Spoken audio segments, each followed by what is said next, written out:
Okay, so according to you, what do you think automation is so important? Yeah, because there are, like the same way we have a hundred of test cases, we can't Mm-hmm. do one by one manually. So definitely we need the automation. Yeah. And Yeah, also and sometime for results also, like this when we do the automate and the result will definitely will be more uh, clear and yeah, more trustable basically. Yeah. yeah, and at the Mhm. same time also nowadays we have a lot of browser compatibilities now. So if you think about early days where there was only IE was ruling out. Now, Mhm. past from so many years, you see there is Chrome, Opera, Safari, Mhm. Firefox, a lot of tools, very stabilized, Firefox, the browsers we have. Yeah. But even most of the applications they support. So if you take any product, you should be able to log in. You should be able to work as it is. But if you Mhm. take the product and they say we support on multiple browsers, then there's a big challenge to test the same 100 test cases on all the browsers is very time consuming, right? So what really automation helps us in doing cross browser test also. We can run parallelly test case on different machines and even different browsers at the same time. We can do that. Yeah. Mhm. That really helps us. Yes. Okay. Yes. So Mhm. before that, we'll try to understand the assessments. Before jumping into this, Selenium. So the assessment, something like we have made a simple questionnaire. So is the test executed more than once? So uh, if it is yes, then it's good, right, to automate. Because sometimes what happens, automation demand, for a product, it may not be there because we're not going to execute too many times. We're not going to execute, and the test case is very less. So they won't go for automation. It's not required. Mhm. Correct. Mhm. Does the test coverage high risk area, or does the test cover often use like a feature path, or like in the very critical path you want to test it? Yes, then you can go for this. Or there is a very a critical components and dependency is there, then must automate or not. Mhm. Suppose, for example, I was giving in the manual session like. Banking application, if something breaks in withdraw module or whatever, it might create a problem for the current balance. Correct, right? Yes. Yes. Yeah. So in that uh, cases, right? So if you have any dependency module, even that should be automated first Mhm. to make sure that the existing things doesn't break, no, the flow. Yes. Correct, Mhm. right? So Mhm. even that areas we need to pick it very wisely and very uh, based on the test cases, depending test cases, and try to automate that. So at the time, yes, if it is there, we should automate that. And is that the test results analysis is very time consuming, and there are a lot of hundreds of outputs, and it's very difficult to analyze. Yes, we should go for automation because in automation, what happens, we'll have a good tool. As you said, the reporting will be very nice. So based on the report, you can easily analyze which not test case failed and what is the logs, what is the screenshot, everything you can take up and you can do a good analysis based on the failure cases. Yes. Yes. And even does the test need to be verified on multiple software, hardware, or browser? That's what I was talking, right? So suppose Mhm. multiple hardware may not be there, for example, like we support only on Windows, yes, then no need to worry Mhm. about the automation. But there is a case where multiple browsers they support, yes, we need to be more careful. We need to think about like, okay, my product supports multiple browsers, then how to handle, sorry, in Selenium. Basically, how to automate. Mhm. So this is not in terms of Selenium basically. So this is a very general topic. So this can be in any of the automations. So it's a very general topic.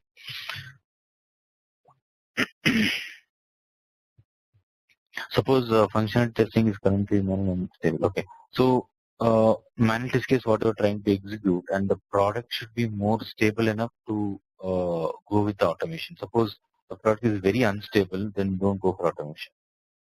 Automation will never suit. You got the unstable, right? Suppose we take the same banking application. Every time you get a build, the whole product is not at all stable, not at all very stable. Each time, a lot of things are changing, and the screens are getting changed, and a lot of things happening. So that at the time, automation may not really help because the product itself is not stable, right? So really, you can't go with that. Yeah. Okay. And even it really helps in regression. Basically, we go for automation. No, it's any tool. Basically, any tool we go for regression and also rerunning the test. Say, for example, last manual session I told there is regression and retesting. So retesting is when the bug is fixed and given to QA, right? They do a retest of the bug, correct, right? Yes. So yes, regression is something like any changes happen to the environment or because of this bug, any new bug may arise, right? So we do a regression for all the cases. So automation plays a very, very important role because in build 1 you verified 3 tickets and now you reached build 10. And how do you make sure that build 1 to build 10, all the test cases and all the fixes are working properly in build 10 also?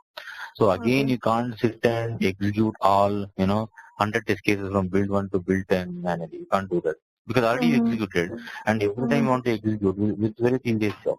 Definitely QA will definitely miss out. So we can pick these kind of things and put it into your automation plan. Okay, for a given product, if this is the case, this is what we are going to automate.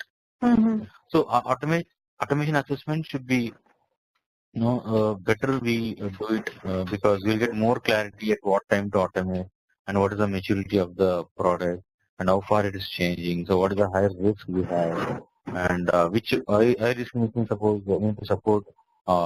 See currently what we are doing, right? We are supporting Firefox 5 versions, okay? Yeah. And Chrome 5 versions, 5 versions. I mean to say 5 backward compatibility and IE 3 versions. I mean say IE 9, 10, 11 on different OS and Safari and not Opera basically, yeah, Safari. And also into do it on iPad and that's the upcoming project. But this is how we support for 3 browsers, but with 5 different what is it, backward browser compatibility. Now imagine there are 100 test cases are there, and you want to use for Firefox 5 version, it will be 500 test cases. Just for 100 test cases, I'm telling. Chrome it will be 500,000, and again for IE 8, 9, 10, 300. So there are 1,300 test cases. But actually you return only 100. But when you try to run, because same test case run on multiple browsers, right, of different versions, it becomes 1,300 test cases. So really you can't execute by installing or whatever. You can't do that. It's very, very difficult. It will take a lot of time. You can't release product to the customers. So at the same time, we have automation into picture. You can make use of the automation to run your tasks, manual tasks. Simple. Okay, got it. Now there are a lot of tools in the market. There, as you said, you might be knowing there is QTP is very popular and Selenium also is very popular. There is another tool, IBM, right? IBM, that is rational, RFT, rational functional test, something is there. So that is used by, generally I've seen most of people who work on IBM, they do a lot because it's their own product and even it's pretty costly also. And it's not so great now when compared to other. Both these two are like the QTPs and special market and after the Selenium. After Selenium. So both have a good market because this is open source world. This is the leader. Selenium is the leader. When it comes to licensing, and still most of people use QTP. QTP is there in the market. QTP is there in the market.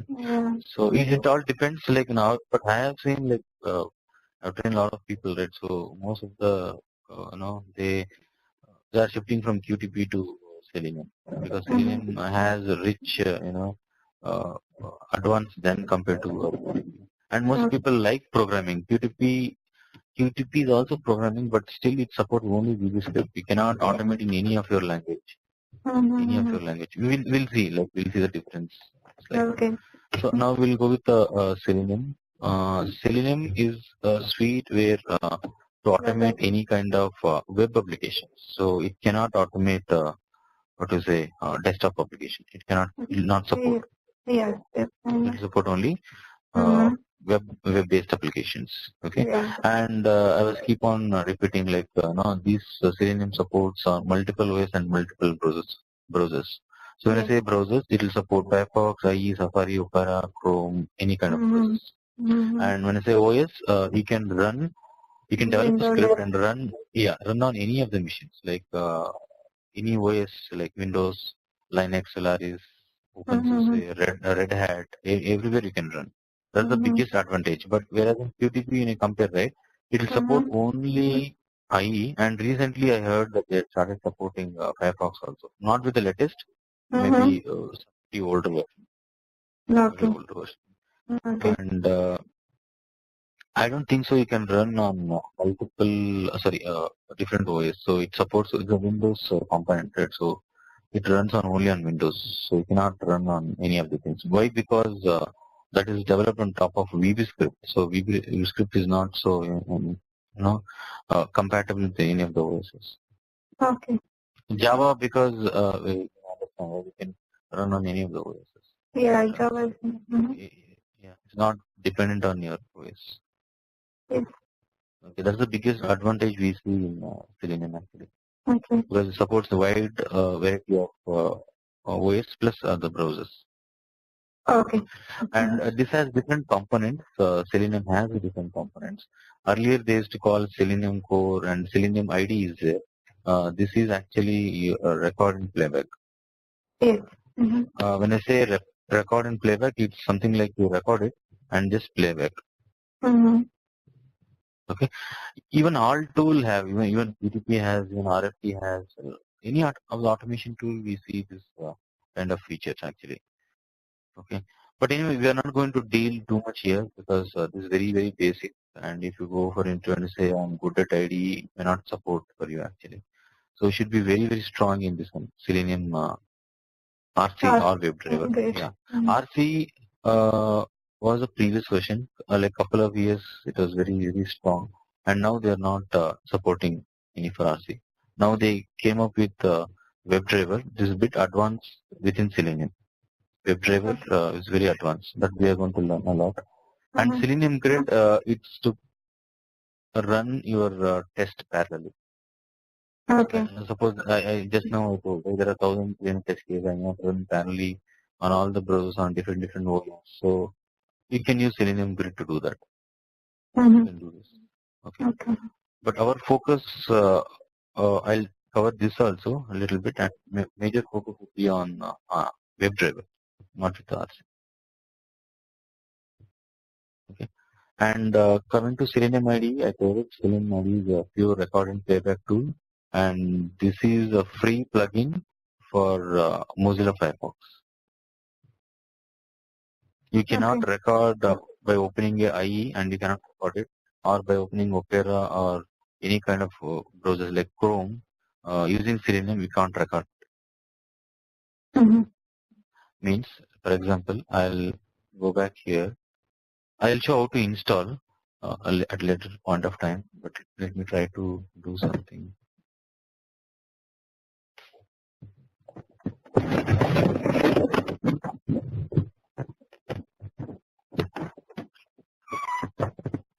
This is Firefox browser, okay? And here you can see Selenium ID. Okay, you just click on this. Oh, on Firefox itself, there is a Selenium ID, or you just installed, right? No, we need to install. I'll show how to do that. But I was trying to say this supports only Firefox, not any kind of browser. Yeah, you installed that. Okay. Oh, Selenium only support Firefox? Firefox record and playback. I mean Selenium ID. ID. About, Yes. Yeah. That's why I was. Okay, sorry. Got it. Okay. Yeah, this is ID. You can see there is a button here, record button. It's like it will be on. So now whatever you search here, right? So let's say Selenium training.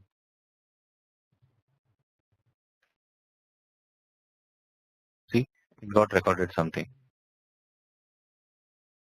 Mm. Recorded some step. And if you see this is the value I entered, right? Selenium training. Yeah. Is a data. Is a text box and this is data. And this is the type. I'll come back to this later because this I need to give a lot of sessions on this. So this is how it looks like Selenium IDE. It's a free. Again, it's a free plugin for a Firefox only. You cannot see these kind of interface with any of the browsers. Okay. Okay. Now the question is, okay, my product supports Chrome, but I want to record and play in Chrome browser. Is that possible? Yes, it's possible. You cannot run over here. You can record it. There is an option to export the thing. Somewhere there is export test cases, right? You can export the test cases to any of the web browsers. Suppose you are good at Java, let's say JUnit or something like this, or TestNG. So you can export the test cases. I'll just show one test case, probably understand. So I'll call this as test. Save.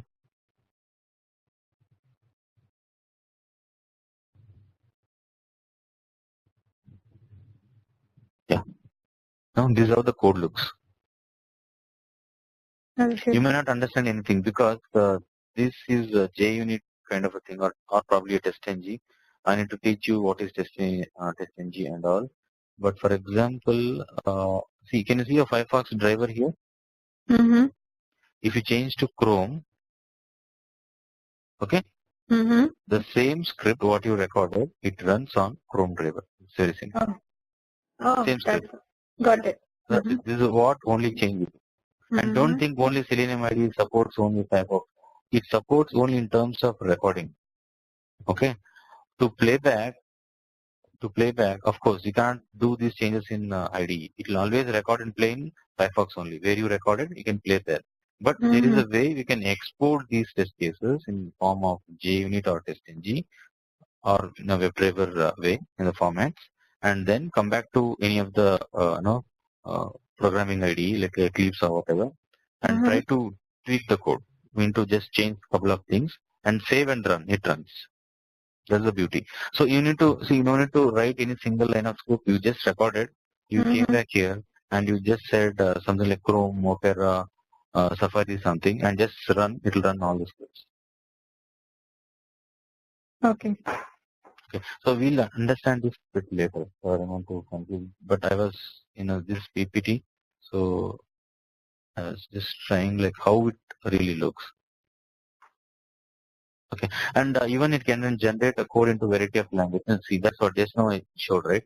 So when I say variety of languages, suppose you are good in Java, good in Perl, you are good in PHP, good in Python or Ruby, all kind of language it supports. Say for example, what kind of language you're seeing here?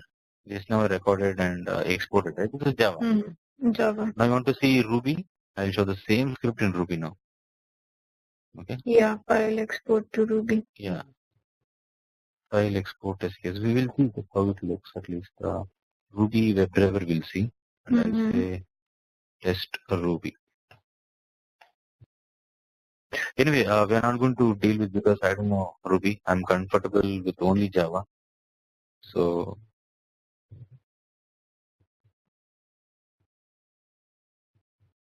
yeah, this is how it looks. See this script. This is pure Java, and this is Ruby. And Ruby may want to change Chrome, right? See, there is a for.firefox is there, right? Just change to Chrome. It works. Okay. It works. But if you see all the other codes, it will be like almost same. Only thing this has a different way of implementation. This has a lot of things we can do this also. And market actually it's very popular with Java. Yeah. Yeah, Java and Selenium component. Huge. Okay, in the same way, we can record it and you can play also. Let me try to play whether it works or not. We'll see. And I say click on open here and don't make it as mid. If it is too fast, right, sometimes it may not work. Okay, and we'll try to play the current test case. Page refreshed. See there, it entered Selenium training. Yeah. Correct, right? Suppose I want to change this data. Now, let's say I'll search for Excel frameworks. See, I didn't record anything. I'm just changing the data, correct? Mm-hmm. This is the data for me, right? Yeah. This is data. So now I'll go back here and I'll just say run. Now it should search for Excel frameworks. It will open a Google. Yeah, see? Correct, right? Okay. So you can just, if you place any value here, it will open. Yeah. So the understanding of this ID is there are three within Excel kind of a component.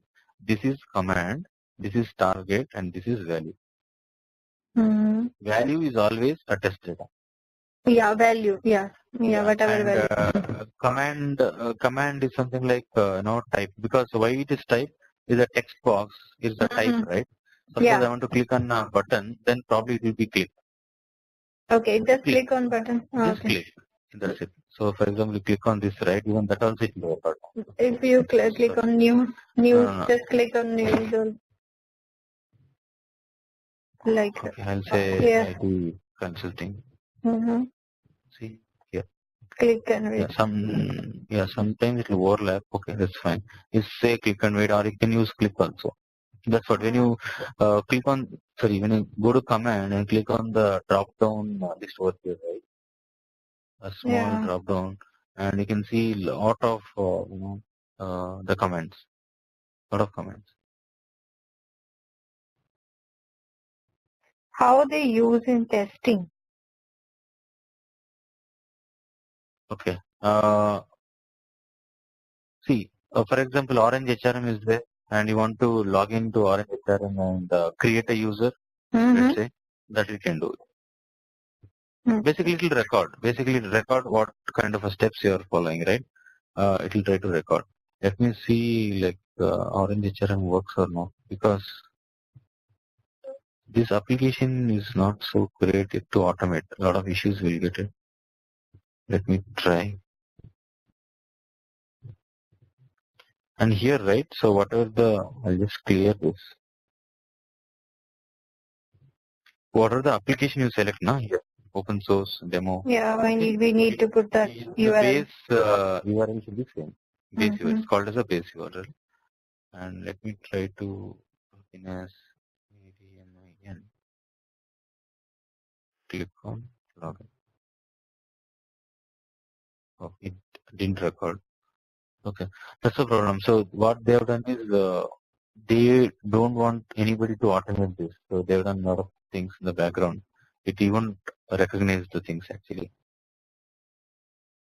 Then we should have some project where we can do it, because this way. Yeah, we have a lot of projects. We'll do this. I have one timesheet. Generally, I give training on this Onco timesheet. One demo is there. Sorry.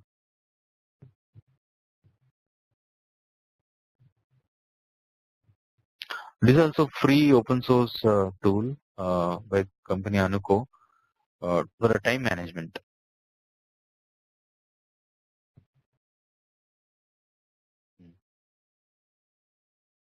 Let me try this. This will work because we have done a lot of automation for this website.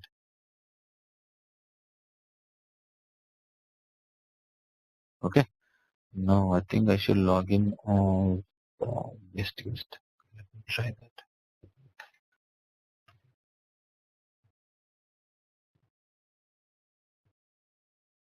Yeah, you see?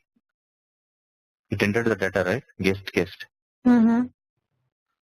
Click on login. Yeah, this is the product. It's a very small product. This has something like time, reports, project, task, user and all. And this is something like task management. So daily what you did, like which project you work, what kind of task you executed, when you started, what is the finish and how much duration you did, and note.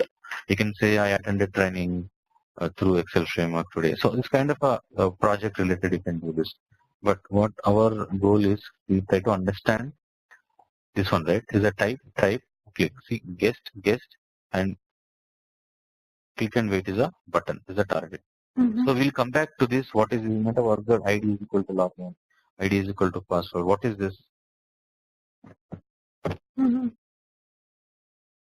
I need to give a separate session on this. So I don't want to continue Selenium ID. I need to give a lot of session on this, how to understand. So then you'll pick up the things, how it is recorded and what is this ID. And I was just trying to show. You asked me how to record. I mean, how they do it in real-time testing. In real-time testing and all, we won't use Selenium ID. I mean, we'll use it for a different purpose, but ultimately we will try to build our own frameworks. When I say frameworks, it can be, you might have heard there is a data-driven framework, there is hybrid-driven framework, there is keyword-driven frameworks. We'll try to build those frameworks, and it will be very customized way, and we'll try to automate that. So Selenium IDE, there are a lot of drawbacks. We cannot do any data-driven kind of a thing because everything is a bit hard-coded here. If you want to do a data driven, you should come back here and just change the data. But in real time, what we do is we keep all the data in Excel sheet. We'll drive the show by Excel sheet by using a lot of third-party tools. And if you go to the market, Selenium ID, no one will ask a question. Yeah, because the latest version. Yeah, latest is web. But as a fresher, we need to understand at least basic what is ID, how we record playback, and what are the components, what are the target it does. And even in our while developing the framework, we use Selenium ID for a different purpose. I'll come back to that later. For what purpose we are using IDE to make or to write test case very easy. Sometimes there is no time to really get all the locators and do that. So we record it, convert that to WebDriver, go to WebDriver JavaScript and just change some of the things, and it will work. Just now I showed, right? These kind of things we do. Kind of an assessment. Suppose how do you make sure this Anuku or this product it's fit for automation? We need to do some POC, right? And do some proof of concept. So for that, you have to scratch and write your this one framework. So for that, it's very simple. Open Selenium IDE, you record it, and try to understand the component. What kind of components they have? Now is a button. This is button. This is text box. This is drop down. Is that we are able to automate these kind of things using Selenium first? So you need to figure it out, right? Suppose some of the components are there, it's very difficult to automate. Then you need to think about, is there any way to do this? Okay. Or if it is Ajax component, how to do this? So those things we need to do a kind of assessment. That's what I told, right? You need to do a small assessment within your project or product. And then go for a Selenium. That will come automatically for you. So down the line, when you complete the probably the sessions, right, then you also think in different way. Like, okay, supports or not supports, how to automate. You will come to know that. Okay. Our main automation goal is to how to interact with the component. When I say component or when I say web element, this is a one element for me, and how it's going to interact with this element. Correct? And there's a text box. You can I can enter anything over the text box. Then how your automation script is going to interact with this text box. This is a big text box over here. How it is going to identify this button? How it knows that there is a button, I should click on this button. How the Selenium script know. So those things I'll teach now, how we need to practice. But before that, let me complete my PPT over here. So that's what. So IDE can generate the wide variety of language. That's what we saw, no? Just now Ruby and Java also we saw. Okay. This is how IDE looks. Just now, I mean, this in terms of RC, and don't worry about RC. RC was a pretty older one. RC is called as a remote control where we need to start the servers and probably while explaining this one like WebDriver, then I can give the difference, much more difference. So RC also supports same way as your current WebDriver. Yeah. The only thing is in RC we need to start the server. We need to start the server. Okay.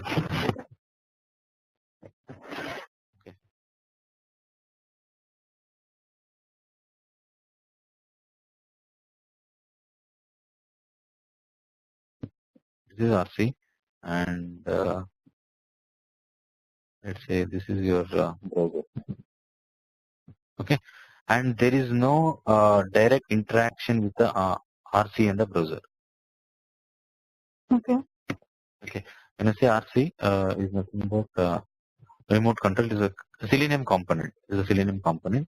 Okay. And there was no direct contact between your RC and the browser. So we need something like kind of a bridge over here. So that is called as your into server.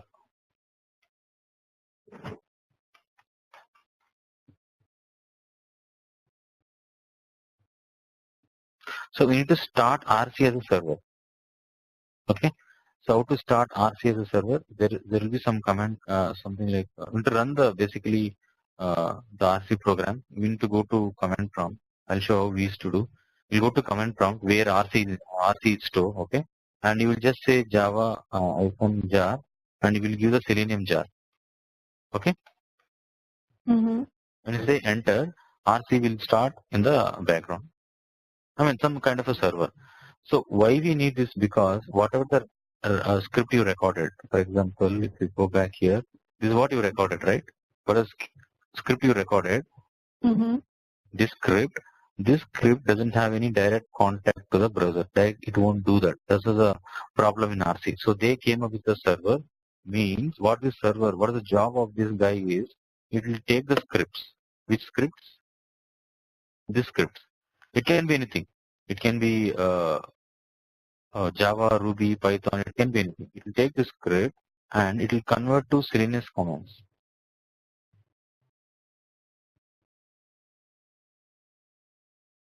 Selenium commands where browser understands.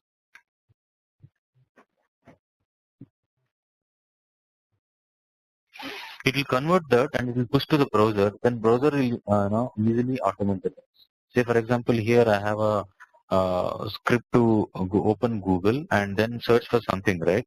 So we can't. There is no direct contact in RC. Contact with the browser. So we need to start a server. Server will convert all your RC scripts. What is the script you have done? JavaScript to some commands in the background. You can't see this. These commands where the browser can easily understand. It will push back to the browsers. And again, browser based on this command is going to act. When I say act, nothing but what kind of script you have written here. It says something like enter some Selenium training workflow. It will enter the same way. What is the script you are given, right?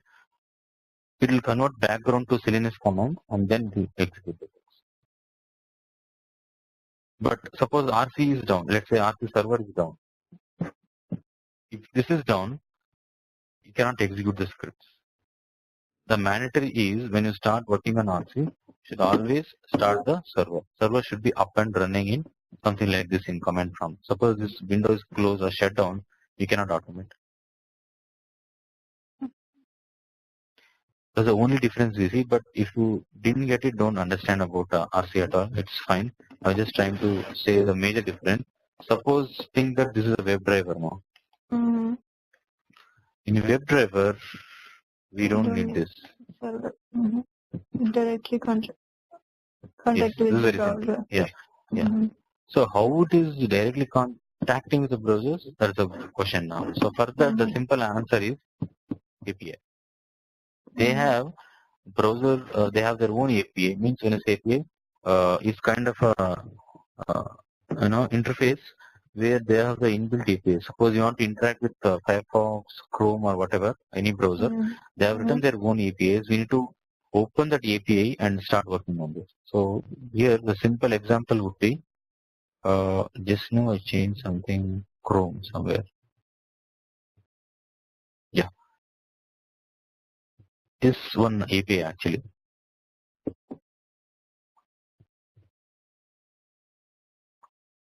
When you change to Firefox, right? This one something like an API for them. So they have created their own API. Means we need to start an RC server or whatever. Inbuilt program will take care of handling these things using APIs. There are a lot of APIs exposed in the Selenium WebDriver. It's a big advantage going with the Selenium WebDriver. There are a lot of APIs. We will see like while doing WebDriver automation, right? We'll see a lot of APIs in it. And it's pretty easy also. We need to start any RC or a server each time. You can directly execute the things. It's very simple. Okay. Okay, so now we'll come back to PPT. Yeah, this is how it represents. So I was talking like this, something like a client for me. I can write in any language as usual, I said, like Java, Ruby, Python. And using a remote control, what we do is we try to run on different browsers. We need to start an RC server. If a script in Java and if you say Firefox, it will run on Firefox. If script says Chrome, it will run on Chrome. Sorry, Safari. It says IE, it will run on IE. But if you think about WebDriver now, we don't need this. We don't need remote control at all. Okay. Directly we can start executing the things with the Selenium WebDriver. There are a lot of powerful APIs that we'll see in the next session. Okay. And why we choose Selenium? What is the importance of Selenium? Okay, these language basically support. Yeah, this language supports, correct, runs on multiple OS, and even it's free. Correct, right? It's free, and it runs on parallel executions, and it will save a lot of time. It runs pretty faster. You can automate Flex, Flash, all kind of popular technologies, and it supports very strong and supports Ajax technology. QTP, if you say 8, 9 versions, and all, they are very bad in Ajax technologies. It is not all supporting. I think now it's pretty advanced. Maybe a lot of things, so it might support. Okay. QTP. Okay. And altogether, it's free, no license cost, no machine cost, no maintenance cost, nothing. If you have knowledge, you can directly download, start executing the things. Pretty easy. And there are a lot of cloud computing. I'll try to cover one of the cloud computing what we are using. When I say cloud computing, they say you give the script to us, we'll run on different environments or different browsers or different OS. Okay. When I say, so I'll go back to my script. This is a script, okay? I'll copy this script and I'll connect to that. Yeah, you want to run on different browsers, different machines, but you don't have the infrastructure. Let's say I want to run on 25, 26, 27, 28, 29, 30, 31. Yeah, of course. Firefox or Chrome, you don't have, because either you need to get a machine, you need to install all browsers, somebody has to maintain, and again you need to pay the Windows cost, maintenance cost. It's very high, right?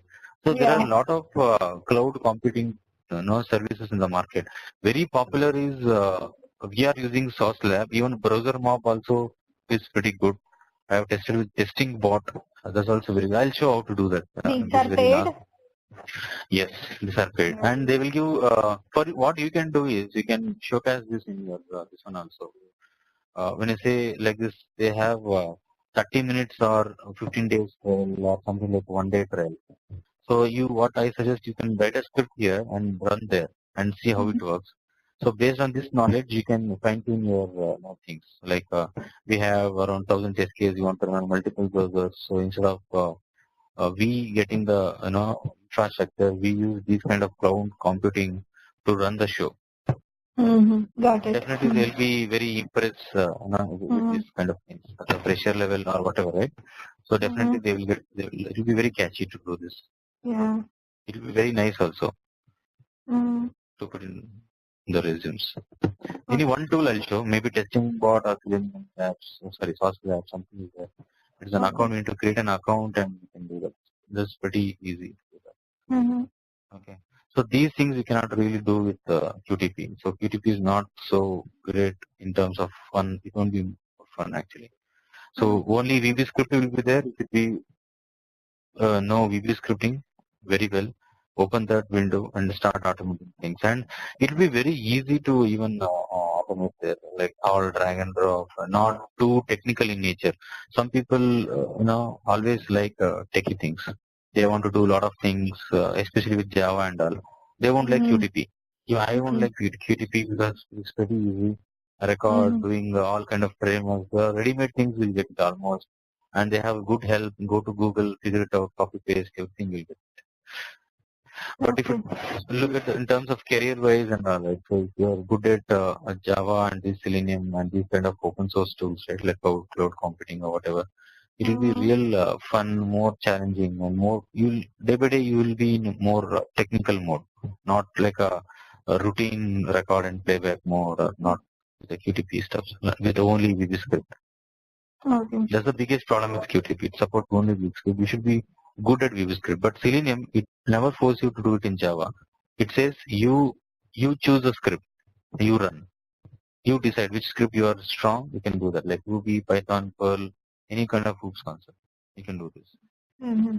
That's the biggest advantage. Okay. Okay. Now coming back to Selenium IDE. Before going to this, I need to make you understand what is this targets. What are these targets? Basically, it's called as a locator. So we need to understand now locators. It's kind of a strategy to locate an. Okay. Say, for example, the question is how Selenium is going to identify the locator. When I say locator, nothing but let's say or an element. There is a drop down button. So drop down is there, and there is a text box is there, button is there. How Selenium is going to, or Selenium script is going to identify this locator? What is the strategy? How it is doing? In any idea by looking at this ID login, something is getting to you. It says something like ID password. Whatever the value, okay, is it?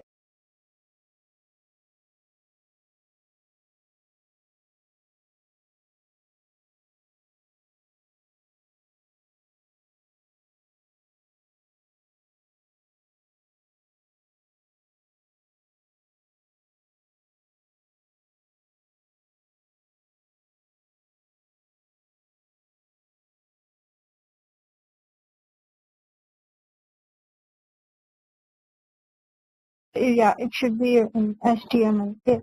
Mm-hmm. Okay. I'll show how to do that now. I'll just say logout. Mm-hmm. Okay. And we'll try to understand. The whole idea is, see, in QTP what happens, there is a concept called object repository. Okay. When you say object repository, it holds all the objects. Let me put a simple diagram.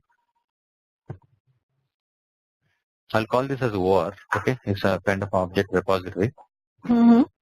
When I say object repository, whatever you said, right, the ID password and ID button, whatever, it try to recognize this when you record, and it will store in a property file. This is called as OR property. It's called as object repository.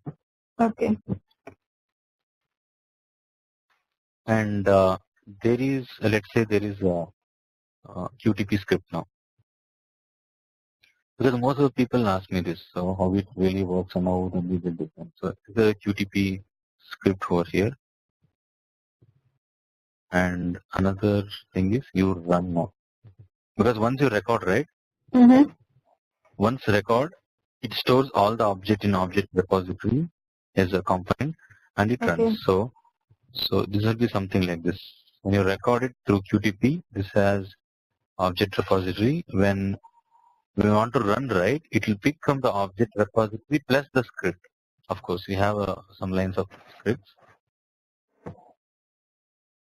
Okay, line by line script it will go, and each time it will go to the object repository. Whatever is there, it will pick it and run. This is how the in general concept. So object repository is nothing but it stores all the object information. That's it. Okay. Come back to Selenium IDE, right? This is what it says: ID, login, node, ID. Objects. Yeah, objects. See, just now I clicked on link. I clicked on logout. Logout is a link basically. It's not a button, not a text box, nothing. It's a link. So it is trying to identify that, hey, this is the link. This is what the name is.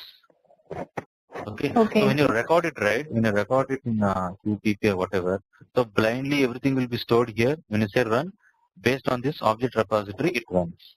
Suppose there is change in object repository or object repository got corrupted.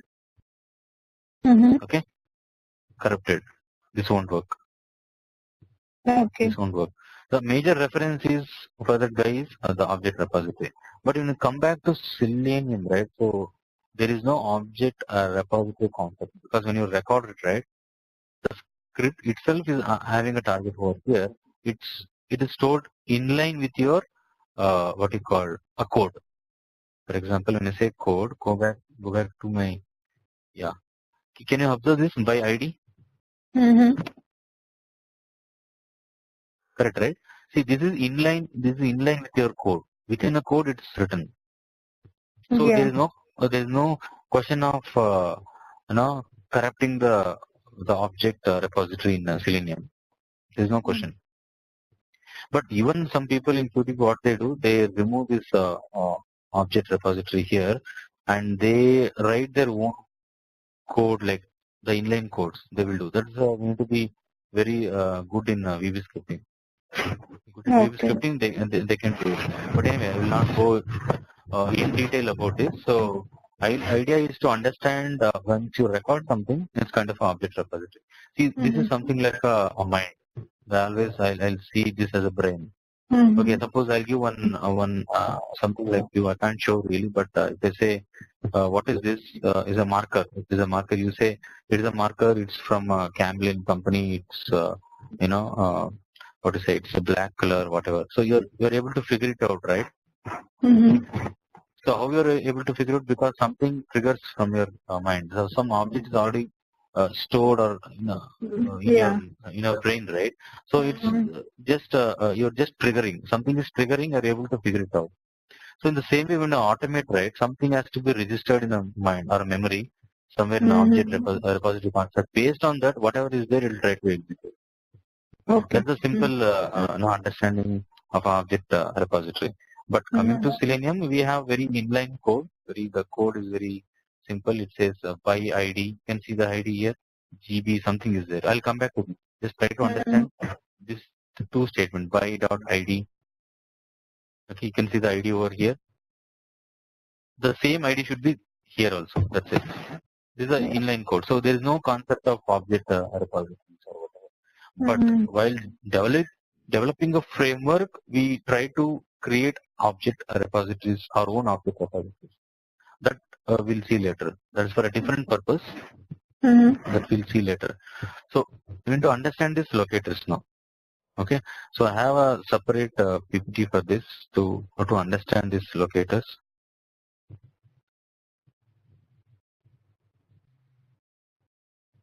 Let me see.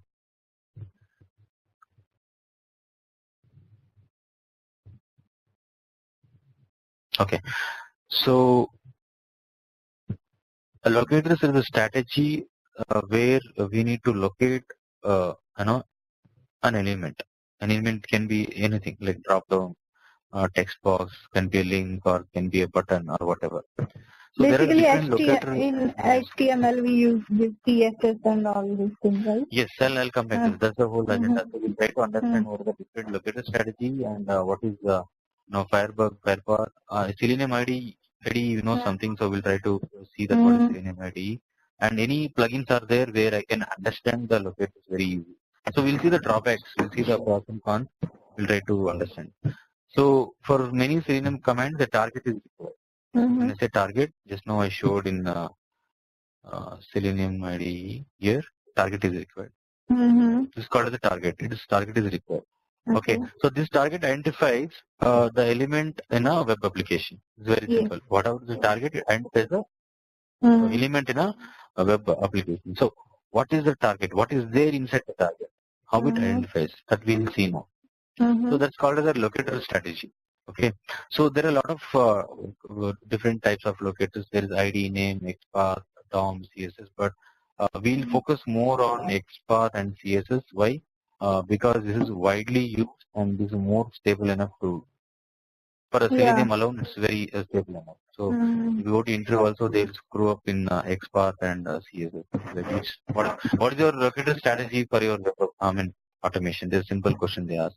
It depends. Sometimes the people comfortable with ID, name, XPath, whatever. But ultimately, you should know everything. What is ID and how it does. Yeah. Okay. Now I'll give a simple example. This is HTML source code. Okay. And you can see something like ID is equal to login and username and type. Okay.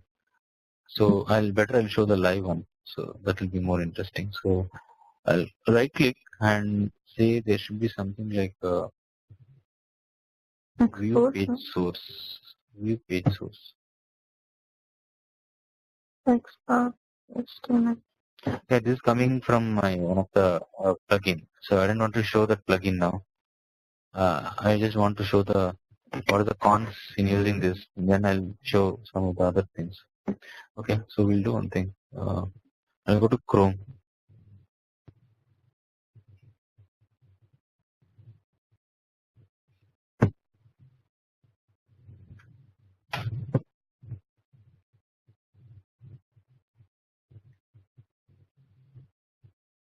Okay.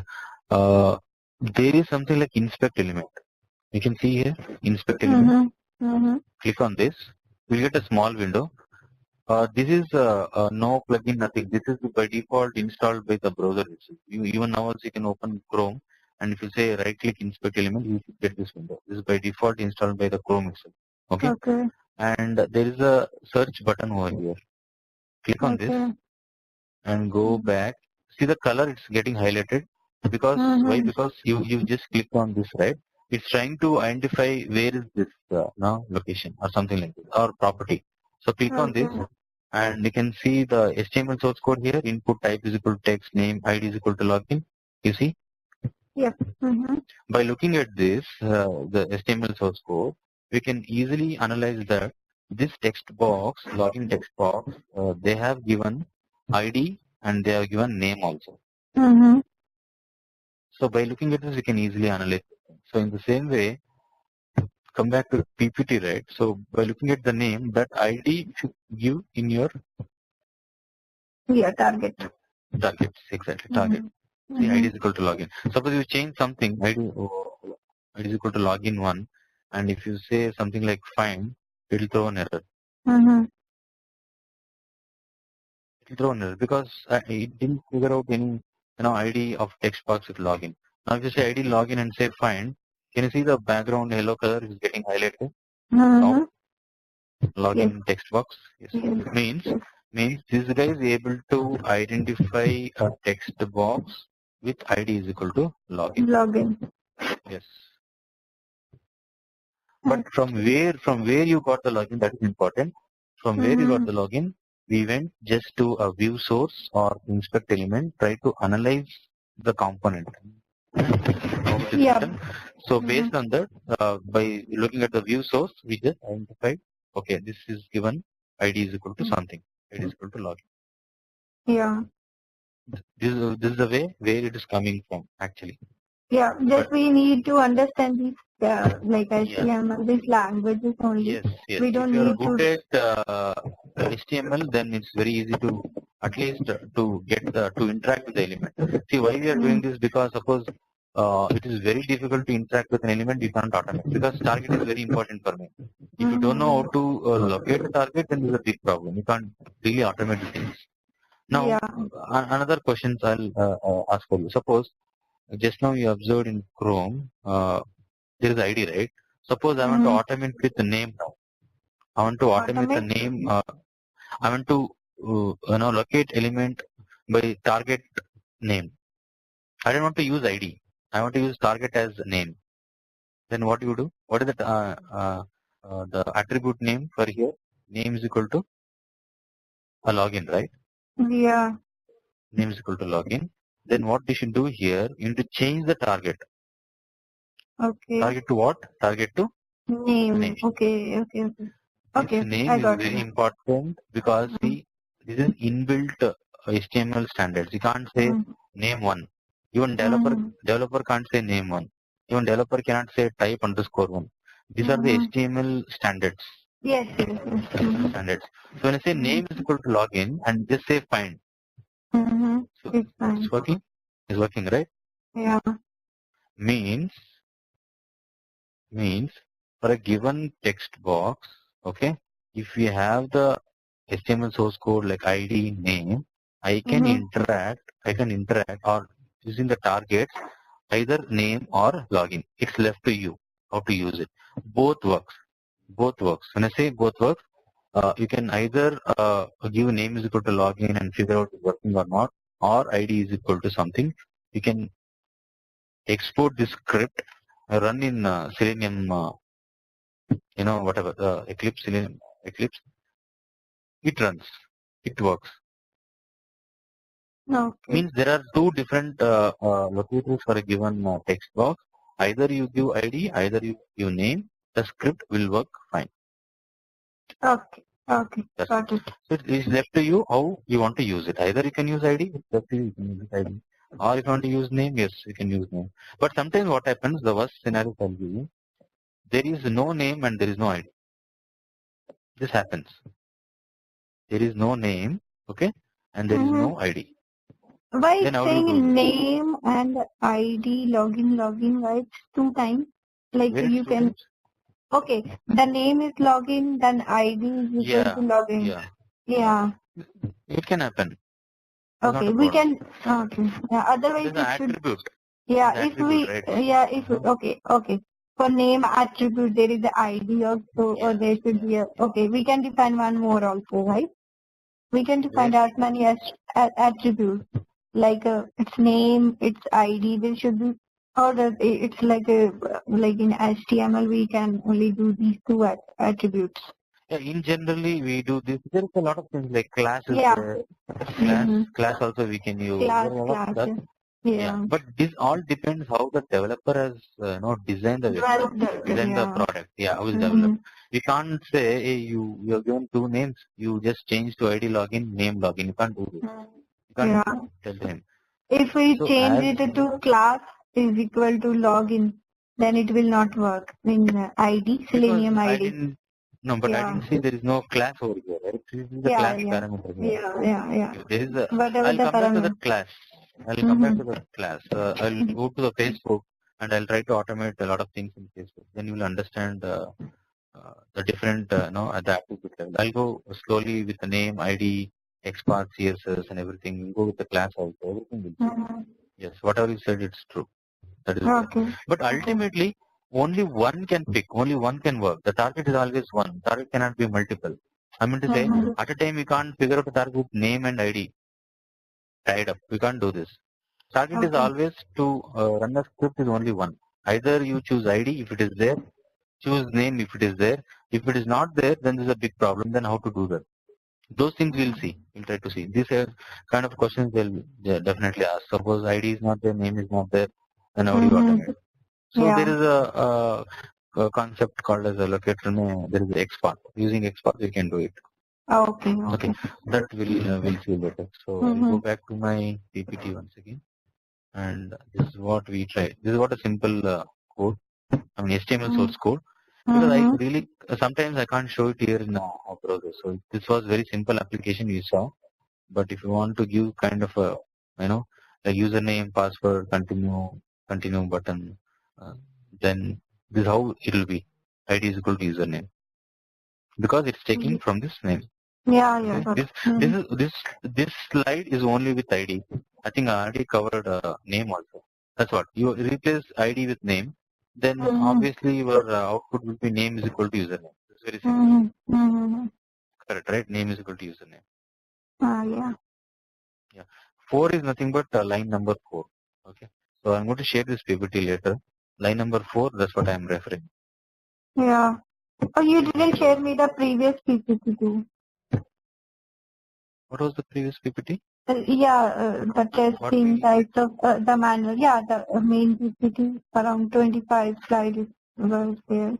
Oh, okay. I missed out that link actually. Where we need to drop all the. I will forward. Yeah, I was searching the mails actually. One day once you were free, one day just put all these PPT so that I can see. Yeah, I'll do it today only. Okay. No issue. And another locator strategy will be something like CSS. CSS method is kind of a cascading style sheet. So all take any web application or any kind of product background, some CSS will be there to locate the things. So CSS is very vast and difficult for us to understand. What I do always, I will go back to Selenium IDE, okay, and we'll see any for a given button, right? Sorry, given text box, we'll see any CSS locators are there or not. Yeah, CSS is there. Mm-hmm. Okay. So the idea is uh, CSS is equal to there is a hash and then login. Okay. Whenever there is a ID attached to a HTML source code, then we always use hash login. Okay. Okay. What I mean to say, like, okay, where is Chrome? Okay. Can you see ID over here? Yeah. Login. Then I can write a simple CSS, something like hash login. Okay. Hash is nothing but a kind of a prefix we use only with the CSS, only with CSS locator. If ID is there, suppose Okay. ID is not there, then you cannot use hash. You can't say something like, okay, ID is not there, name is there, then hash login is not valid. Okay. Hash login is valid only with IDs. Again, this font Suppose sign there ID, is a, ID is not there. If there is a name, then how to do this? That I'll see later. We'll see later. Okay. Okay. So this is only works with the ID, tightly coupled with your ID. Okay. So hash is something like a syntax or you can say prefix, only works with what is called a CSS. Okay. You cannot say hash one and all. Can't give any junk data for here. So we want to test this, right? We'll do the test. So CSS hash login. When I say find, see that background color is highlighting, right? It's getting find. Okay, now when I say I'll try for a password now. We'll see for a password. Something is there for the password. Is password? Yeah, type is password. See here, if you click on the target, right? See, it will try to give the n number of targets. Means I can identify a text box with these targets. So what are the targets?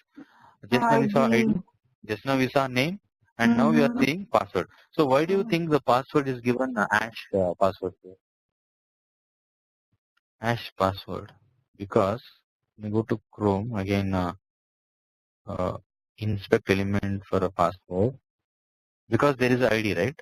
The same. Yes, ID is there. That's the reason we will give an hash over there. And if say find, yes, it finds. Means your the locator strategy is 100% correct.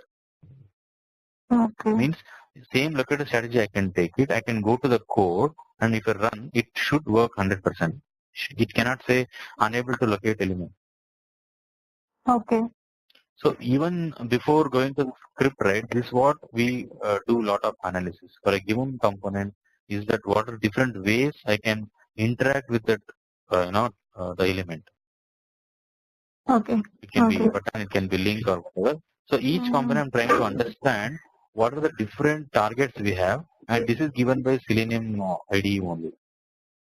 I'm making use of Selenium IDE to understand the locators, not to record probably playback. Record, if of course you record it, but not you playback and run all the test case here.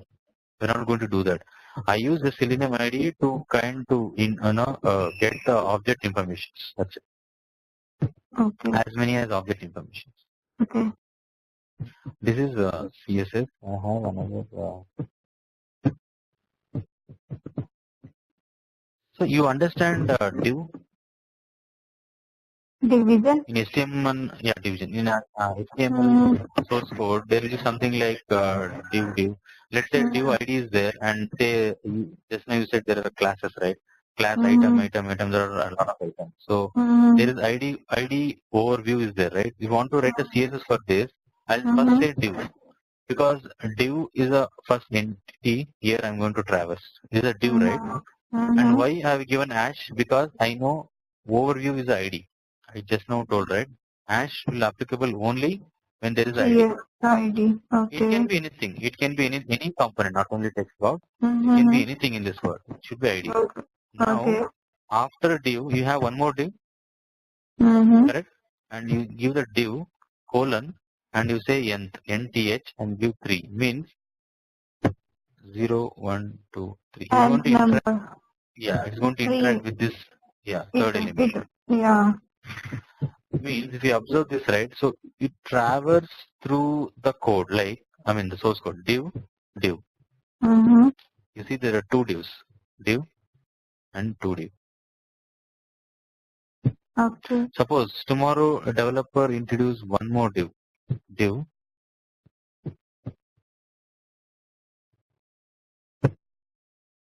and again he said one more div, or again he said one more div. So there are 3 divs now. So you want to interact with that, right? Probably you should add div. Directly you can go to div 3, like this one, 1, 2, 3, or you can say div. You say div slash do something like this. You need to traverse basically. You need to traverse to that tree, the tree structure, and try to access the element. You need to traverse manually. So this is something like one example I'll always get. So suppose in a school, right? We always to sit in a row column fashion. Correct, right? And think that this is the rows, and there are a lot of columns over here. Okay.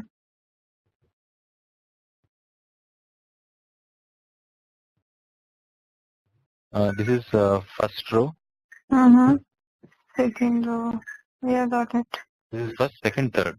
Okay, now you are sitting last over here as the third row, and this is something like column for me again, first, second column. So you want to traverse to that column. So what could be the cases? Sorry, this is first column, the second, third, fourth, and again row, and you're suppose sitting at the first level. So first level directly I can access. Suppose you're sitting in the second row, I need to traverse, right? Somewhere I have to traverse. So here in same HTML, what happens? Depending upon your source code, you need to traverse. This example may not be always correct. This example only correct in terms of this given traverse case. Only with this case. Okay. So we'll see this. I have a lot of examples. I'm just trying to give the basic what is ID, name, and CSS. I have a lot of example in CSS alone. We'll try to understand that later. But our whole idea is we have a lot of targets, and when you click on this target, automatically it has to show me all the target. This is Selenium as identified automatically. Selenium as identified automatically. I can make use of this in my scripting. So how do you make use in your scripting? That we'll see later. So let's say you're trying to understand this. You might ask the question, okay, I know this password CSS now. What you will do? Then how to interact with this element using Selenium script. How to do that. So that we'll see later, because I'm trying to make you understand strong in these areas like locators. You should know the locators very well. Okay, I will read the locators. Yeah. Okay. Next part. Probably if you go to W3 schools, right, there are a lot of, even I refer a lot. Yeah, HTML, correct. So we can just play in that HTML. Yeah.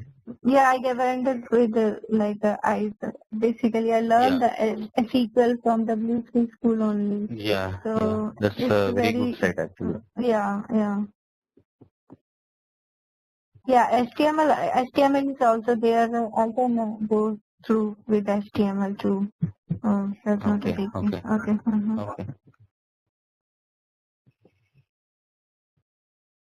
Okay. This document also I'll share is also very interesting. So there's a Facebook here. We're trying to get the know what is the ID and all.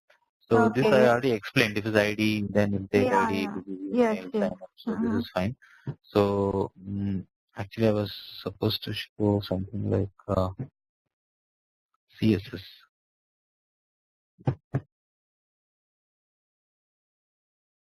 The CSS basically is the final step, right? I think so. No, it's not final. It's not final step. Very widely we use CSS or exports. Yeah. It depends.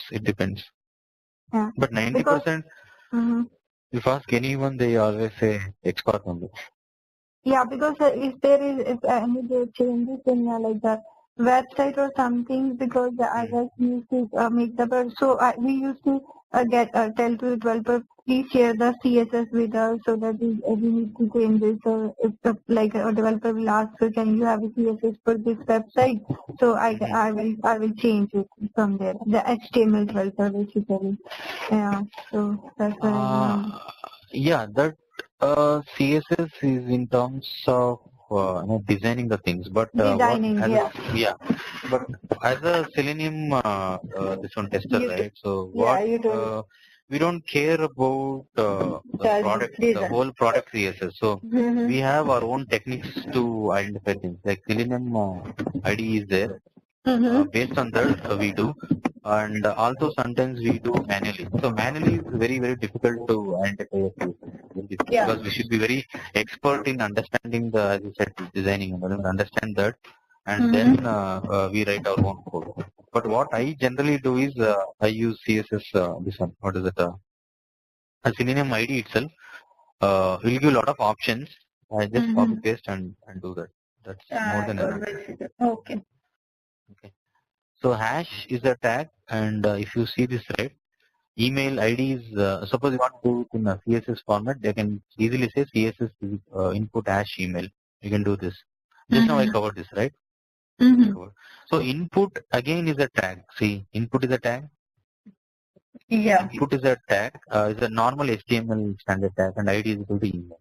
Okay, let me also try this whether it works or not. I can say input. It is not required. Basically, directly you can just say hash mail. Let me try. I never tried this. Oh, it's working. Oh, either password. Correct. Yeah. Anyway, it will work. Huh? It has password. If you do the Yes, hash password, that also works. And input you try to remove, that also works. Why? Because that is sitting in an input tag, right? So we are saying that you go to this tag, particularly it'll traverse the whole the whole HTML source code. Wherever it finds input, there are a lot of inputs, right? See, here also there is input, and here also there is input. Correct? Basically, they defined before that, like input type is equal to all these. Yeah, got it. I got it. Input is password. Okay, then it stops there and will try to interact. Okay. Now I'll give another scenario. Suppose these two names are same. This is also username. This is also username. When you try to execute ID, CSS, or with the name, right? Do you think it works? No. No, it won't work because you got confused. Means background parsing or traversing, how it does is it will try to collect all the input over all the HTML source code where name is equal to password, name is equal to login. But problem here is he got two names. He got confused. Okay. Suppose in a classroom, if there are two guys are sitting, guy A and another A. If I communicate with them, both will stand up and they got confused how to respond. Yeah. There are two names. This is kind of a duplicate. So how do you handle these situations? So these are also very tricky questions they'll ask. So this also they'll very interesting. So we have something like indexing, kind of indexing. We just do something like this. Sorry, something like this. Okay. If you say 1, it will go to the username, and if you say 2, something like this, it will go to the another login component, another login. So for that, I don't think so it works. So we'll try this because I don't have the duplicate. Yeah, it won't work because I don't have the duplicate things in my site. Okay, so we'll design this. So if you want, you can design a web page. So it's very simple. If you are good at HTML, right, you can copy paste, put it into HTML, save as HTML, open that HTML over here, and you can. I tried to practice. Yeah, I tried 1-2 times the simple page through HTML. Yeah, I can do it. We can do that. We can do this. I'll say. Yes, login is easy. Yeah, we can try it. Yeah. Just to understand the basic stuff. If you understand the basic, and that's more than enough. You can easily automate. Yes. Okay. Now, I was explaining one document.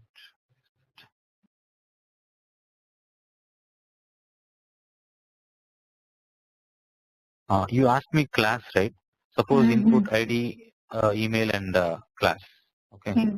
So for that. I go to Facebook and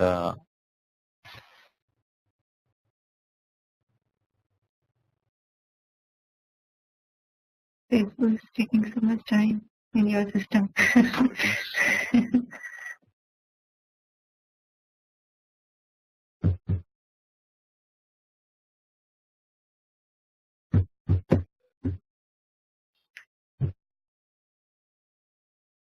shit,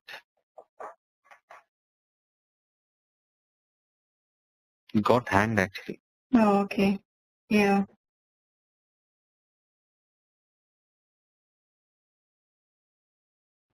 Yeah, just share me these documents also so that I can go through tomorrow morning.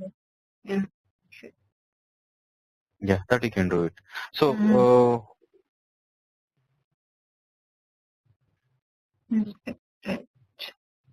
yeah, you just follow this because this is very important for you because first time you're trying this, right? So this may not be there in document. Yeah, there's a class called input txt, right? So if that is the case, then Okay. I got class.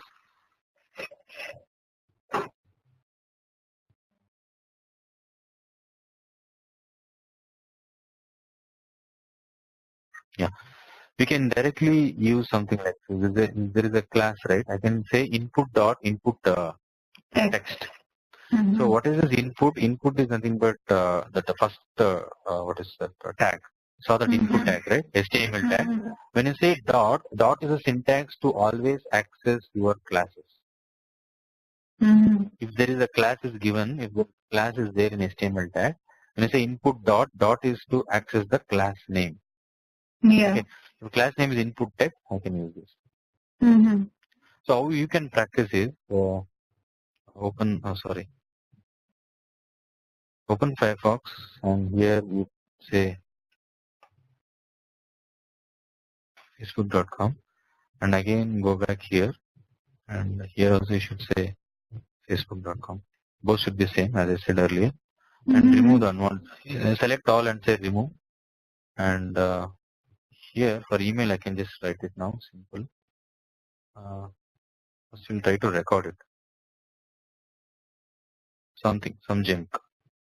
Okay, type email is there, right? So instead of I can use class. This you know already. When I say class, it's finding there. Now I'll say input dot input text.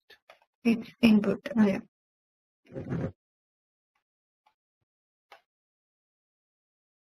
See, it's working, right?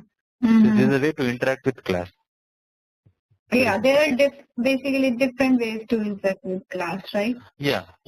We can, the class name is same. We can take any complicated scenario. Class name is same. How to do that. So these are all very tricky things to. Sometimes we need this. So, these are multiple class names and how to automate those kind of things. So this is what it says. This document.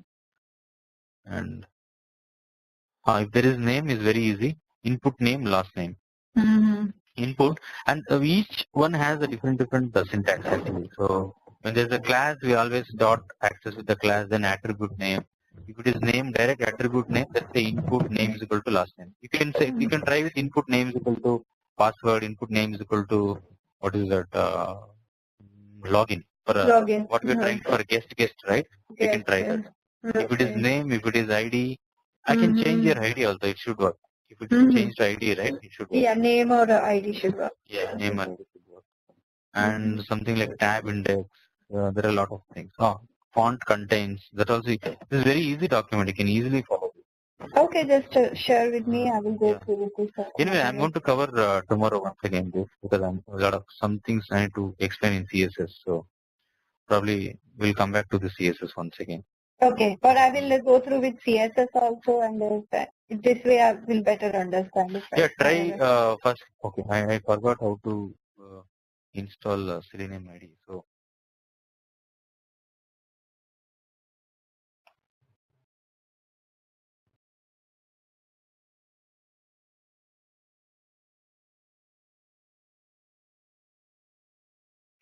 I'll send you the link also. Okay, through mail. You can Google it. You can say Selenium IDE, download Selenium IDE, and there is something like you can see Selenium IDE here section. Yeah. This is download version 2.5.0. Yeah, latest. Go to Selenium HQ.org website, and you can download this as of now. Click on this. You do this in what is a Firefox alone, because when you click on this link, right, it will download and it will restart Firefox. Then automatically, if you go to tools, right, you should be able to see IDE here. Oh, okay. Okay, I need to install Firefox too. I don't have it. Oh, okay. Install Firefox, probably the latest version, or 29 or 28 also you can install. Which Once one? it is installed, 29, I think latest is 29. You can install 29. Okay. I think I'm using 26. So okay. Mine is pretty older. You can install any version between 26 to 29, because I don't think so. Latest version may not support 25. I mean, the Selenium wise I'm asking. They should support. It's not a problem. It's not a problem. Okay. I just need to just click on that and run it, and then I just need to start the system. Yeah, click on this. See, it will ask for a button saying that allow. Just say allow, and it will install. It will take some time, and you restart. Okay. Restart the Firefox basically. Once you restart, automatically. In tools, I need to see. Okay, I got it. Alt F, you say go to tools and Selenium IDE. If you get this pop-up, that's it. Okay. Then I can just test. Yeah. Then try to record different kind of applications. Then try to record any login skill like Facebook, Gmail, and all. Try to understand how it is recording, and also try to go through these documents, whatever I'm going to share now, like this understanding locator and the other and everything. try to get Word document. So try to get some more hands-on on this. This is very important to move to the next sessions, because in Selenium scripts and all, I'll refer this document. So should be very comfortable. I will start doing that. Okay. Sure, but. Okay. Tomorrow we'll catch up with the same time. We'll do the XPath. So XPath also is very important. Okay. So once XPath is done, probably I'll directly go to Selenium. This one. I expect already Selenium. Eclipse is installed in your machine. Yeah, it's there. Okay, if it is there, it's very easy. So we'll try to do one small exercise, because you need to share the screen to me. I want to do a small setup, because you should not, after the session, you should not end up with saying that nothing is working in your machine. Sure. Everything works fine for me here, because my machine, right? I know how to handle. So as a basic setup wise, right, I need to share the screen. So I'll check some basic things in a Eclipse IDE and all. And a sample script will try to run. If it is working, then the next session will go very smoothly. So Windows 7 or Windows 8 will be fine, both? Windows 7 is fine. Okay, because but in this I'm using Windows 8 here for training. Windows 7 also is fine. Windows 8 also is fine. Okay, because I have two laptops. One is very new, I didn't use, but it's very small laptop, basically 10 inches, and that's Windows 8. But this laptop, better take Windows 7. Windows 7, this one, okay. Okay. Okay. Okay. Thank you so much.